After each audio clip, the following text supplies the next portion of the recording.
Bismillahirrahmanirrahim. Assalamualaikum warahmatullahi wabarakatuh. Alhamdulillahirabbil alamin wa bihi nasta'in ala umuri dunya waddin wa ala alihi wa sahbihi ajma'in.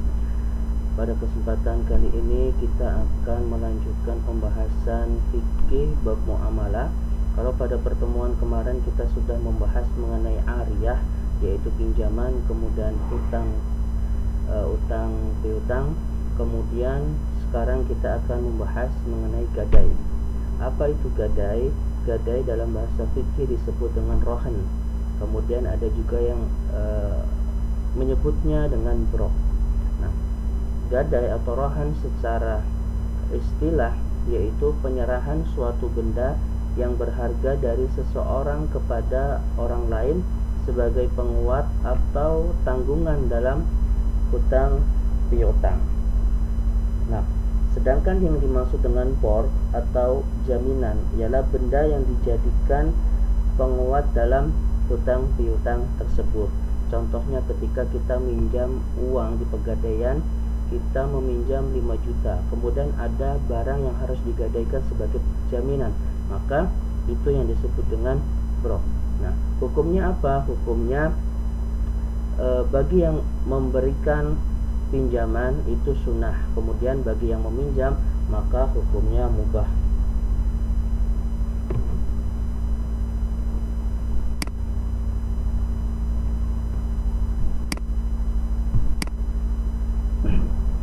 Nah, kemudian apa sih hikmah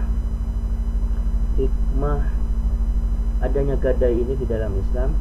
Nah, sebelumnya ada perbedaan hukum mengenai barang yang digadaikan. Ada yang membolehkan memakai kebermanfaatan barang yang digadai namun dalam batas yang sewajarnya, dan ada juga yang sama sekali tidak membolehkan memakai barang yang digadai.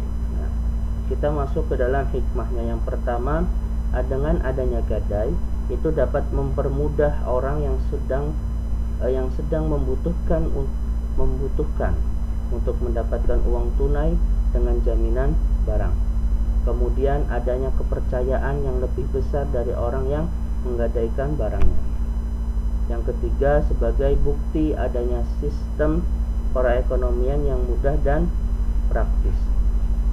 Yang keempat, adanya rasa kepuasan di antara kedua belah pihak. Nah, kemudian kita masuk ke dalam upah. Nah, dalam fikih upah itu disebut dengan al-ijarah, ya, ijarah. Nah, yang artinya suatu pemberian baik berupa uang atau suatu barang dari seseorang kepada orang lain sebagai balas jasa atau ganti tenaga yang dikeluarkan oleh orang yang bekerja untuk kepentingan orang yang memberi pekerjaan. Nah, al-ijarah ini dibagi menjadi dua, ada yang bersifat manfaat dan juga ada yang bersifat pekerjaan. Nah, ijarah yang bersifat manfaat seperti sewa menyewa rumah, toko, kendaraan dan lain-lain. Kemudian ijarah yang bersifat pekerjaan yaitu dengan cara mempekerjakan seseorang untuk melakukan suatu pekerjaan. Nah,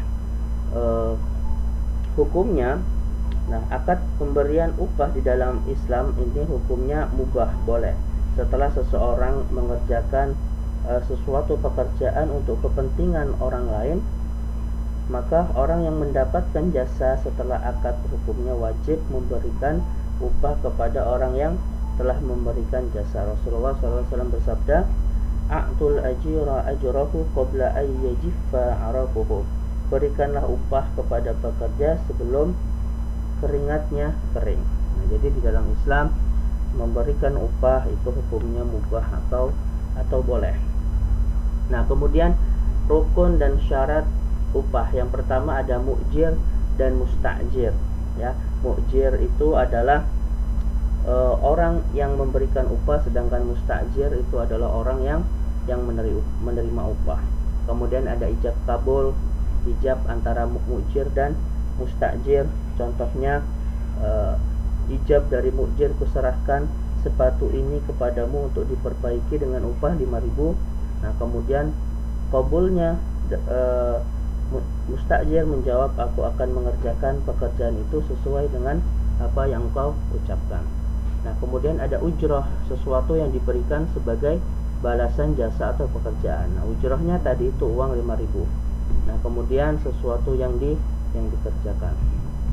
Nah, ini ada rukun atau mustajir dan ujrah itu. Yang pertama adalah dia sudah balik, kemudian berakal, cakap, melakukan tasarruf. Apa itu tasarruf?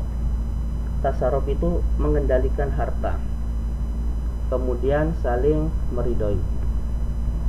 Nah, apa sih hikmahnya dengan adanya ijur atau ujrah ini atau upah ini? Yang pertama itu saling menghormati antara pekerja dan pemberi upah. Yang kedua, meningkatkan rasa solidaritas dan saling memberi. Kemudian saling menghormati antara pekerja dan pemberi upah. Terciptanya sikap saling tolong menolong. Nah, inilah salah satu diantaranya hikmahnya pemberian upah. Nah, pembahasan pada kali ini kita cukup nyampe sini. Kita akan lanjutkan pembahasan selanjutnya di bab kelima, yaitu mengenai pengurusan jenazah. Oke, nakhtatim bi qiraatil hamdalah wa kafaratul majlis. Assalamualaikum warahmatullahi wabarakatuh.